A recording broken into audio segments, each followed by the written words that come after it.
Анкуда Вікторія, перший клас. На парэштках разбуранай хаты, на цагліне старэнькай печы сядзіць ціха, маленькі, кудлаты дамавік і глядзіць у пустэчу.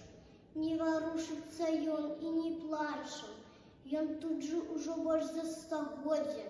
Сон адказна ахоўваў дзіцячыя страхі розавага гатунка адводзіў. Дамавік да вясны рыхтаваўся, на акне выгадоўваў цыбулю, каля печы весь дзень прыбіраўся, прысаваў весавую кашулю. Ён прачнуўся ад выбухаў страшных, бо пасля хатняй працы ночнай і пасля важных спраў учарашніх ціха спаў у любімым куточку. Ну чаму ж ён бяду не прадбачыў? Ён бы ўсіх уратаваў гэтым ранкам. Не варушыцца ён і не плача, а па вуліцам зноў дуюць танкі.